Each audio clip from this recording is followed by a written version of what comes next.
तो ये ईश्वरात्मा भूत चल रहा था।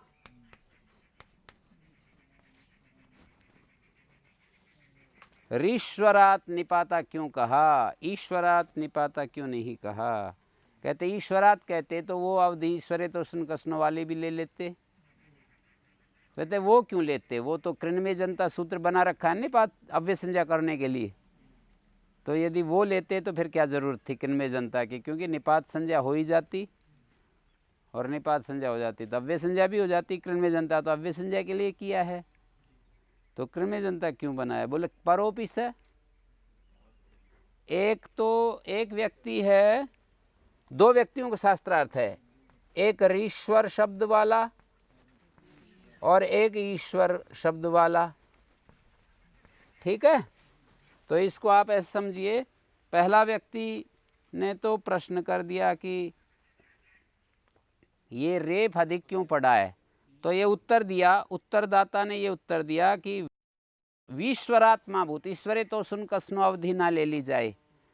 फिर वो प्रश्न करता है कृण्वे जनता सूत्र बनाया है, उससे पता लगता है कि वो अवधि नहीं ली जाएगी। यदि वो अवधि ली जाती तो कृण्वे जनता सूत्र नहीं बनाने की आवश्यकता थी। फिर मंडन करने वाला व्यक्ति कहता है परोपीसा कि उस ईश्वरे तो सुन कसनो से परे भी तो हैं एजंत और मकारांत। हाँ, कृत्यार्थे तभी केन्यत्वन आदि, तो उनके लिए बनाया है वो तो कृण्वे जनता। तो और इसी अवधि के अंदर भी तो कृण्वे जनता को ऐसे कह सकते थे कि मतलब ऐसे तो सभी की प्राप्त हो रही थी। तो नहीं, वो तो एजंत और मकारांत कृत ऐसे मिल नहीं रहे ना। इस अवधि में तो ज्यादा अनिष्ट स्थल मिल नहीं रहे, नहीं तो फिर कहते वो एकारांत और मकारांत भर के लिए बनाया है। हाँ, तो और कोई मिल नहीं रहे ना, कोई एकारांत और मकारांत कृत निपात होते हैं, तो एकारांत और मकारांत जहाँ चाहते हैं वही इस अवधि में मिलते हैं, बाकी तो मिल नहीं रहे। जहाँ मिल नहीं रहे हैं क्या कार्य करेगा, कोई उदाहरण ऐसे मिल नहीं रहे हैं। तो परोपीसा उसने कहा मंडन करने वाला एक खंडन करने वाला, रय का खंडन करने वाला है, एक रय का मंडन करने वाला है। तो मंडनवादी कहता है परोपीसा अरे एजंत और मकारांत परे भी तो हैं, उनके लिए कृण्वे जनता बनाया है। ईश्वरे तो सुन कसनों के बाद में जो सूत्र है ना, उनके लिए कृण्वे जनता बनाया है। फिर खंडन करने वाला कहता है तो अविभावश्च समास क्यों बनाया? अविभावश्च जो सूत्र है अव्यय संज्ञा करने वाला, वो क्यों बनाया? ये जो अविभाव सूत्र है ना, यदि वहाँ की अवधि लेंगे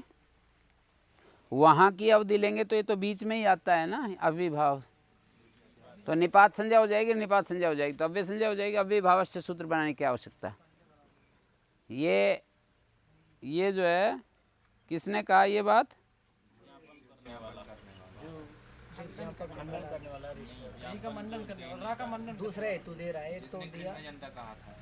कृण्वे जनता तो मंडनवादी ने कहा था कि कृण्वे जनता, खंडन वाले ने कहा था, कृण्वे जनता खंडन वाले। ऐसे लिख लो आप, ईश्वरार विश्वरार माँ भूत, ये पंक्ति जो लिखी है आप इसके ऊपर ऐसे लिख लो शब्द। देखो मैं बताता हूँ आपको,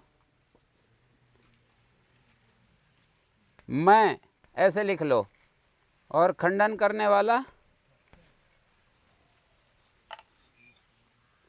ये ईश्वरार्थ ईश्वरान महाभूत। इससे पहले प्रश्न जो है खंडन करने वाले की तरफ से हो चुका है, जो कि श्लोक में नहीं है। तो ये मंडन करने वाला है ये व्यक्ति।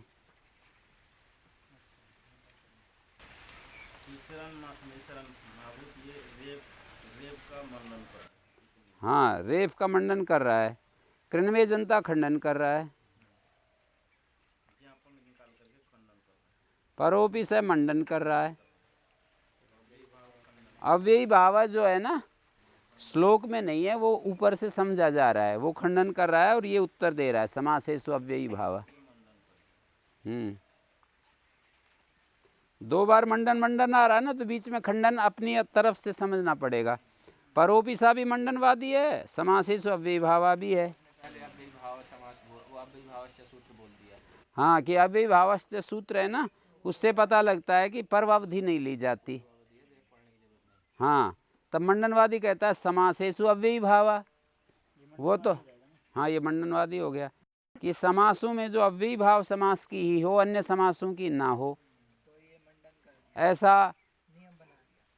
हाँ, मंडनवादी कहता है अव्ययी भाव तो इसलिए बनाया है कि समास में अव्यय भाव समास की अव्यय संज्ञा हो। उसने कहा ना अव्ययी भाव क्यों बनाया, कहते हैं अव्ययी भाव तो ऐसा समझा जाएगा कि समासों में अव्ययी भाव समास की ही निपात संज्ञा हो, अन्यों की ना हो। तो ये तो आप हेतु नहीं दे सकते कि वहाँ की अवधि नहीं ली जाएगी, अवधि तो ले सकते हैं वहाँ की भी,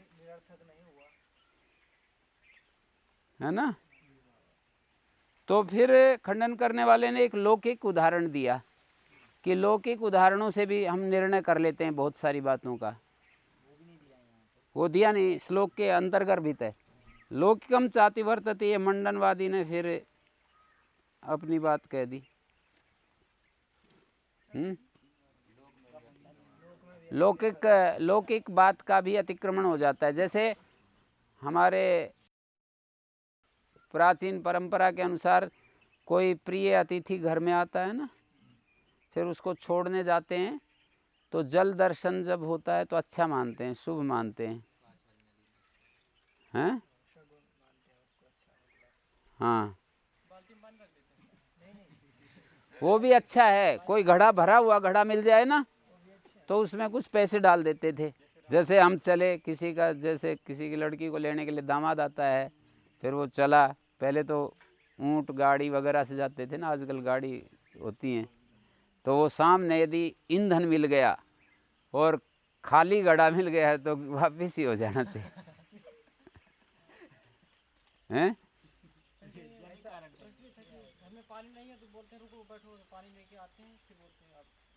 और चलते समय पानी तो डालते ही हैं उसके टायर के ऊपर।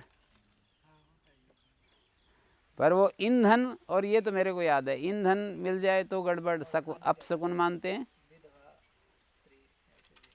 और ये घड़ा खाली लेकर के कोई पानी भरने के लिए जाते थे ना रास्ते में, ऐसे बहुत सारे अपशकुन। और भरा हुआ घड़ा मिल जाए तो जल दर्शन अच्छा शुभ मानते। तो ये कह रहे हैं लौकिक न्याय, अर्थात जैसे तालाब होता, नदी होती, तो पहली नदी या पहला तालाब जहाँ दिखाई दिया वहीं तक जाते हैं साथ, वहाँ से वापस आ जाते हैं।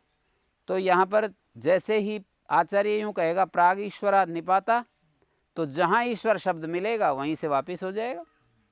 आगे क्यों जाएंगे, ईश्वरे तो सुन कसने तक क्यों जाएंगे। तब ये बात कही लौकिकम चाति वर्तते, लौकिक न्याय का भी अतिक्रमण कभी कभी ज़्यादा प्रिय होता है ना। तो पहला जल दर्शन, बोले अरे वो दूसरा जल दर्शन तक चल भाई। खंडन करने वाले ने कहा था ना पास वाले से कर लेंगे, हाँ, पहला ही मिल जाएगा। खंडन करने वाले ने कहा पहले जल दर्शन पर ही रोक देंगे, वापस आ जाएंगे। पहले ही ईश्वर शब्द जैसे हमें सुनाई दिया वहाँ तक ये निपात संज्ञा का अधिकार जाएगा, वहीं से वापस हो जाएगा, रेप पढ़ने की ज़रूरत नहीं है। तो मंडन करने वाला कहता, खंडनवादी ने ये बात कही, खंडनवादी ने कही रेप की ज़रूरत नहीं है, पहला ईश्वर शब्द जहाँ दिखाई देगा वहीं तक हम निपात को ले जाएंगे। तब वो कहता है कि लौकिक न्याय का भी तो अतिक्रमण, कोई फिक्स नियम नहीं है लौकिक न्याय का, आगे भी बढ़ते रहते हैं। तो कभी ईश्वर इस ईश्वर को छोड़कर उस ईश्वर तक चले गए तो निपात संज्ञा गड़बड़ कर देगी। तो इसलिए रह पढ़ना चाहिए कि पहले ईश्वर पर ही रुक जाएं, दूसरे ईश्वर तक ना पहुँचे। चादो सत्वे, चादो निपाता, निपात संज्ञा भवन्ति न चेत सत्वे वर्तन्ते, द्रव्य में यदि वे द्रव्य अर्थ में वर्तमान ना हो। सत्व मानी द्रव्य, सत्व का मतलब द्रव्य।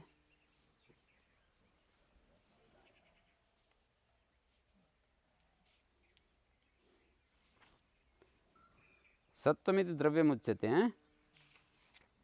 प्रसज्य प्रतिषेधोयम, ये प्रसज्य प्रतिषेध है। पर्युदास और प्रसज्य में क्या अंतर है संतोष? पर्युदास में तद भिन्न तत्सदृश का ग्रहण होता है, ऐसे बोला करो।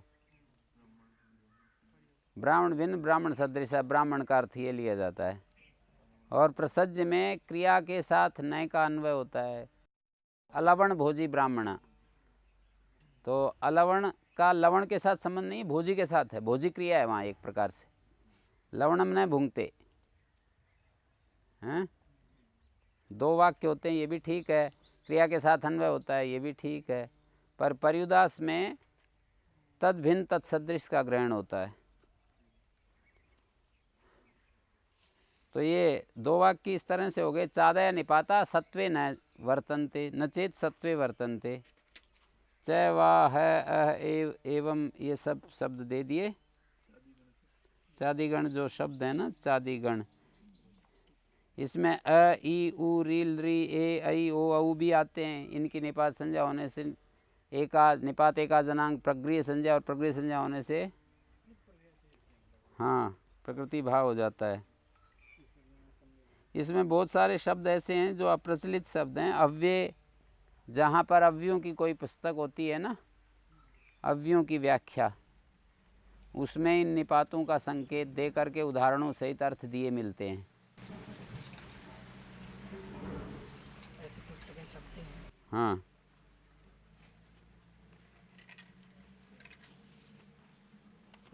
अच्छा काम किया है।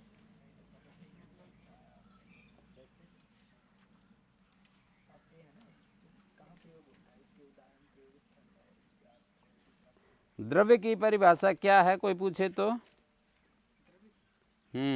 फट का कुछ पता है गुरु जी आपको, जो ये फट बोलते हैं ना मंत्रों में, या गुंग फट वगैरह? वस्तुपलक्षणम यत्र सर्वनाम प्रयुज्यते, हैं? वस्तु जिसका उपलक्षण है, जहाँ सर्वनाम का प्रयोग हो। द्रव्यम इत्युच्यते सोऽर्थ भेद्यत्वेन विवक्षितः, उसको द्रव्य कहते हैं। वो भेद्य रूप से विवक्षित, विशेष्य रूप से विवक्षित होता है।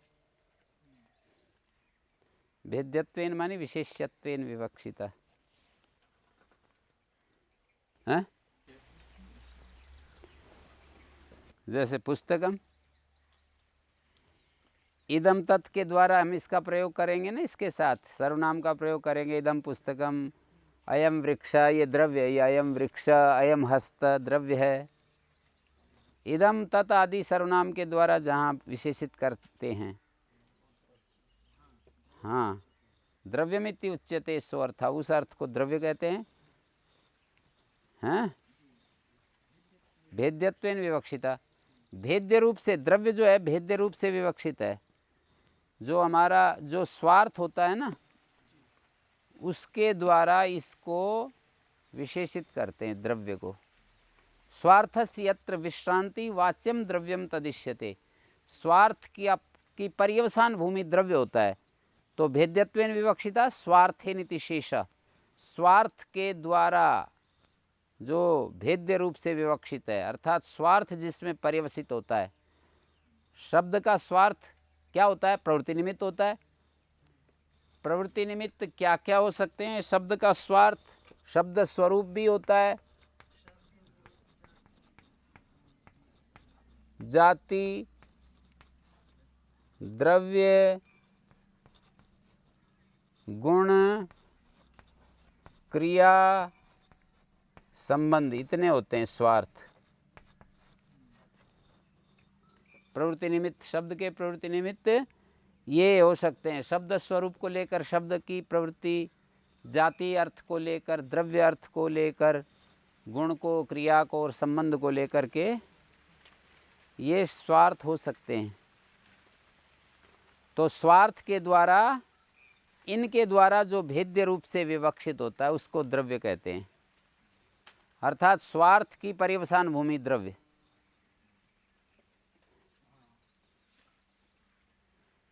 और भेद्य का अर्थ एक विशेष्य होता है।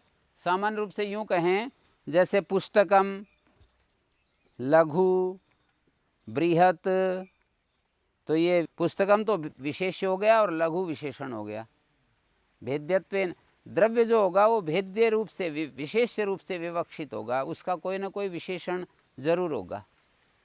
निर्विशेष द्रव्य नहीं होता है, द्रव्य विशेष रहेगा, उसका कोई ना कोई विशेषण होगा ही।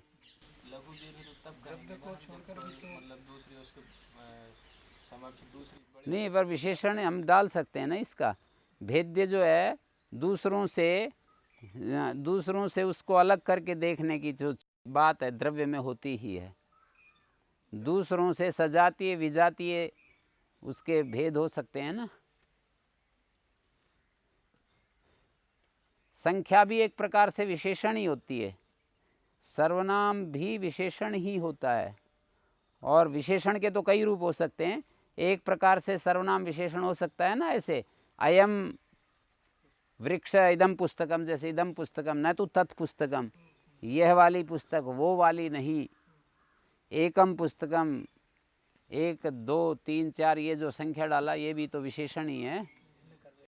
शोभनम पुस्तकम, इसकी जो आकार प्रकार बहुत ही सुंदर है। ये इस तरह से द्रव्य को हम विशेष्य भेद्यत्वेन विवक्षिता, द्रव्य जो होता है वो भेद्य रूप से विवक्षित होता है। तो दो ढंग से व्याख्या की मैंने। एक तो जो द्रव्य होता है वो भेद्य होता है, अर्थात किसी का विशेष्य होता है, उसका कोई ना कोई विशेषण होता है, ये विशेष्य होता है।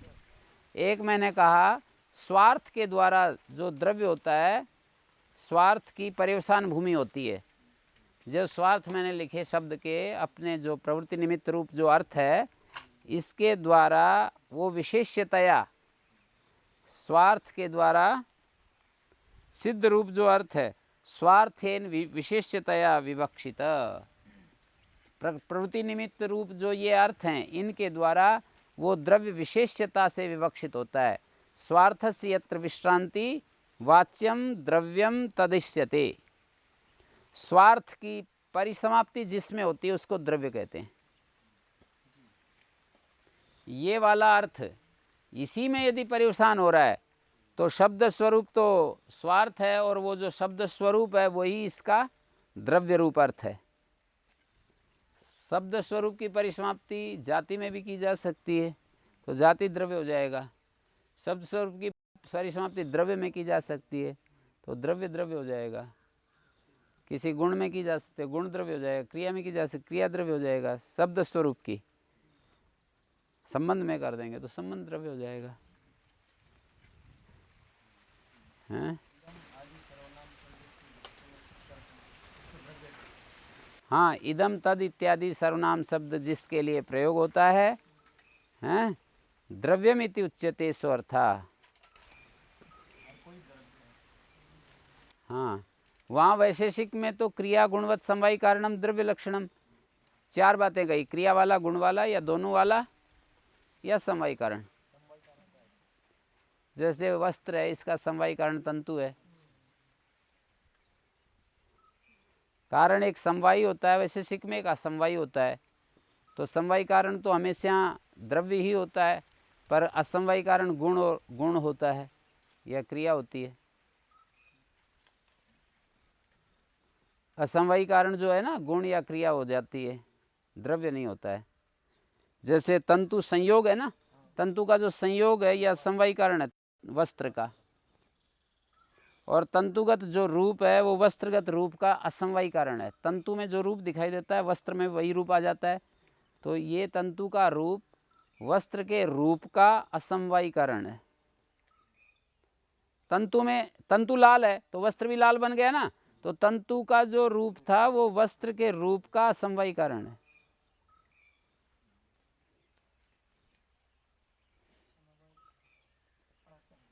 समवायी कारण तो है ना, तंतु और वस्त्र बन गया तो तंतु वस्त्र का समवायी कारण है। तो तंतु जो है समवायी कारण है, इसको भी द्रव्य कहते हैं। समवायी कारण को भी द्रव्य कहते हैं, मतलब ये है समवायी कारण जो है बीज वृक्ष का समवायी कारण, उपादान कारण कह सकते हो। उपादान कारण समवायी कारण ही होता है। जो उपादान किसी चीज़ का उपादान कारण होता है ना, उसको समवायी कारण ही कहते हैं। जैसे मिट्टी घड़े का समवायी कारण है।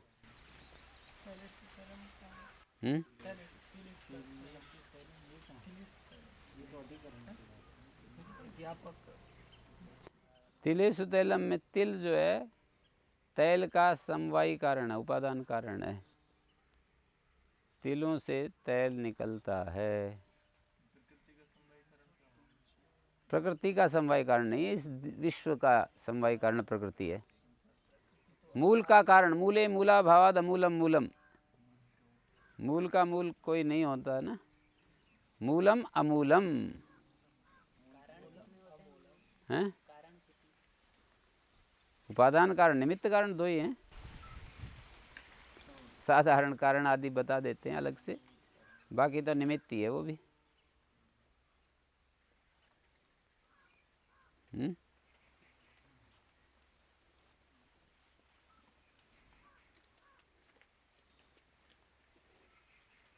चेतन निमित्त कारण है और जड़ जिसको कहते हैं वो उपादान कारण है। प्रकृति उपादान कारण है, परमेश्वर निमित्त कारण है। हमारे शरीर में भी चेतन जो आत्म तत्व है वो निमित्त कारण है, और हाथ पैर आदि शरीर आदि ये सब मतलब जैसे ये क्रिया का उपादान तो यहाँ पर हाथ ही हो रहा है एक प्रकार से। शरीर में उपादान कारण किस रूप में देखते? शरीर का उपादान तो वही बीज है जो कि माता पिता के संयोग से हमारे को मिला है।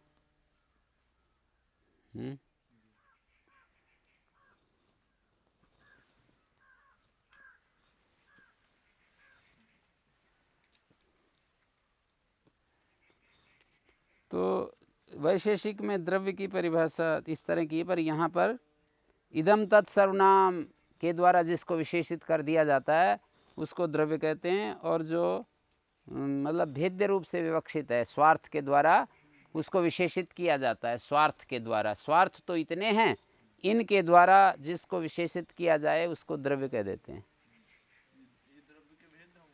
ये स्वार्थ के रूप हैं। ये स्वार्थ का मतलब प्रवृत्ति निमित्त। शब्द का जो प्रवृत्ति निमित्त है वो इतने रूपों में, शब्द जिस कारण से प्रयोग होता है प्रवृत्ति निमित्त, शब्द का जो प्रवृत्ति निमित्त है वो ये हो सकते हैं, इनसे अतिरिक्त और कुछ नहीं है।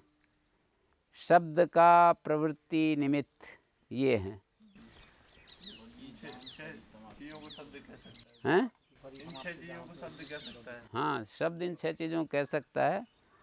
फिर 6 चीजों के द्वारा जिसको कहा जा रहा है वो द्रव्य। हाँ, 6 चीज़ें जिसमें परिसमाप्त हों। हाँ, जा कर के जहाँ ठहरें ये चीज़ें, ये 6 चीज़ें जिसमें जाकर ठहरेंगी उसको द्रव्य कहेंगे।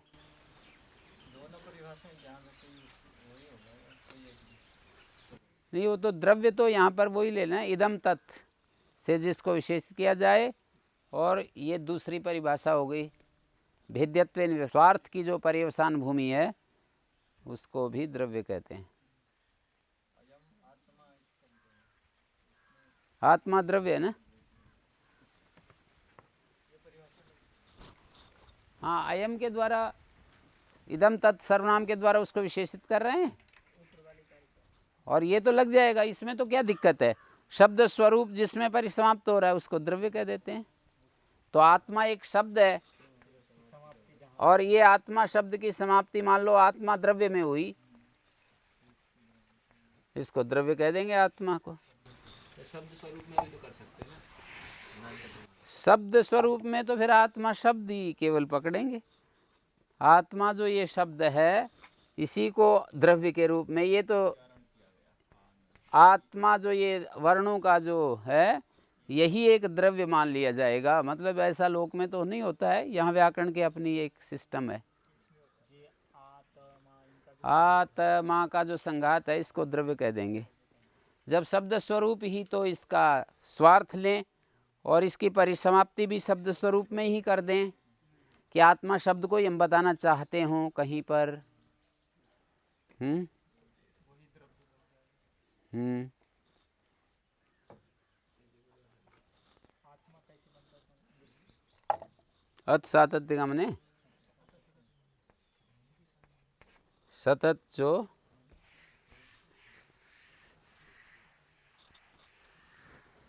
सतत गतिशील तत्व हैं,